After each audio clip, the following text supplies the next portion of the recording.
اور آخرت میں بھی ان کے لیے ہر طرح کی کامیابی ہے۔ یہ تو خلاصہ تفسیر تھا۔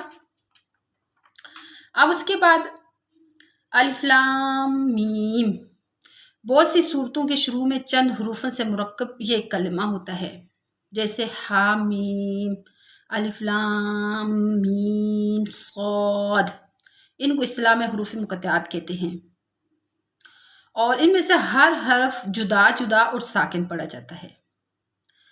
حضرت صدیق اکبر رضی اللہ تعالیٰ عنہ، فاروق اعظم رضی اللہ تعالیٰ عنہ، عثمان غنی رضی اللہ تعالیٰ عنہ، علی المرتضیٰ رضی اللہ تعالیٰ عنہ، عبداللہ بن مسعود رضی اللہ تعالیٰ عنہ وغیرہ جمہور صحابہ کا ان حروف کے متعلق یہ عقیدہ ہے کہ یہ اللہ تعالیٰ کے اسرار ہیں۔ ہمیں ان پر ایمان لانا چاہیے کہ اللہ تعالیٰ کی طرف سے آئے ہیں، اور جس طرح آئے ہیں ان کی تلاوت کرنا چاہیے، مگر معنی معلوم کرنے کی فکر میں پڑنا درست نہیں ہے۔ ذالک الکتاب، یہ کتاب، اب ذالک اسم اشارہ ہے، اور کتاب سے مراد قرآن مجید ہے۔ لا ریبہ، اس میں کسی قسم کا شک نہیں بلکہ شک کی گنجائش ہی نہیں۔ ذالک اسم اشارہ ہے، اور یہ اشارہ بعید کے لیے یعنی دور کے لیے استعمال ہوتا ہے۔ اب یہ موقع بظاہر اشارہ بعید کا نہیں تھا، کیونکہ اسی قرآن کی طرف اشارہ کرنا مقصود ہے جو لوگوں کے سامنے ہے، مگر اشارہ بعید اس کی طرف کیوں کیا گیا؟ تو کہتے ہیں اشارہ بعید سے اس کی طرف اشارہ پایا جاتا ہے کہ سورہ فاتحہ میں جس صراط مستقیم کی درخواست کی تھی وہ درخواست تمہاری منظور ہو گئی، اور وہ صراط مستقیم کی ہدایتوں میں مل گئی۔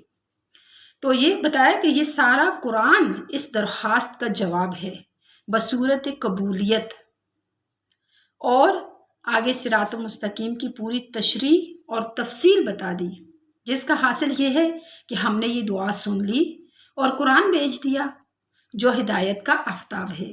جو شخص ہدایت چاہتا ہے وہ اس کو پڑھے، سمجھے اور اس کے مقتضا پر عمل کرے۔ پھر اس کے بعد فرمایا ھدی للمتقین، کہ یہ ہدایت ہے پرہیزگاروں کے لیے۔ ہدایت کے 3 درجے ہوتے ہیں۔ ایک درجہ تو تمام نوعی انسانی کے لیے، بلکہ حیوانات وغیرہ بھی اس میں شامل ہیں، سب کے لیے عام ہے، اور دوسرا درجہ مومنین کے لیے خاص ہوتا ہے، اور تیسرا درجہ مقربین کے لیے ہوتا ہے، اور پھر اس درجے کی کوئی انتہا نہیں ہوتی۔ قرآن کریم کے مختلف مواقع میں کہیں ہدایت عامہ کا ذکر آیا اور کہیں پر ہدایت خاصہ کا۔ اس جگہ پر ہدایت خاصہ کا ذکر ہے، اسی لیے تو متقین لفظ آیا گیا۔ ہدایت خاصہ کا ذکر تھا، اسی لیے متقین کو خاص کیا گیا۔ اس پر یہ شبہ نہیں ہونا چاہیے کہ ہدایت کی زیادہ ضرورت تو ان لوگوں کو ہوتی ہے جو متقی نہیں، کیونکہ مذکورہ تحقیق سے تو معلوم ہو گیا کہ اس جگہ متقین کی خصوصیت سے یہ لازم ہرگز نہیں آتا کہ قرآن غیر متقی لوگوں کے لیے ہدایت نہیں ہے، بلکہ قرآن تو سب کے لیے ہدایت ہے، عام۔ اللہ نے فرمایا کہ سب ہدایت ہے، لا ریب فیہ، اس میں شک نہیں، اور اس کے بعد یہ ہدایت ہے کل جہاں کے لیے۔ تو یہاں پر چونکہ ہدایت خاصہ کا تذکرہ تھا، اس لیے متقین لفظ لایا گیا، تو یہ غیر متقی لوگوں کے لیے بھی ہدایت ہے۔ اب اس کے بعد متقین کی صفات بیان ہوئی ہیں۔ جی متقین لوگوں کی کیا صفات ہیں؟ تو فرمایا کہ وہ لوگ جو ایمان بالغیب رکھتے ہیں۔ اب جس کے اندر یہ 3 صفات پائی جائیں گی تو وہ متقین کی فہرست میں شامل ہو جائے گا، اور یہ قرآن اس کے لیے ہدایت ہو جائے گا۔ اب دیکھیں 3 صفات کون کون سی ہیں؟ پہلی صفات ہے ایمان بالغیب، یعنی بن دیکھے ایمان لانا۔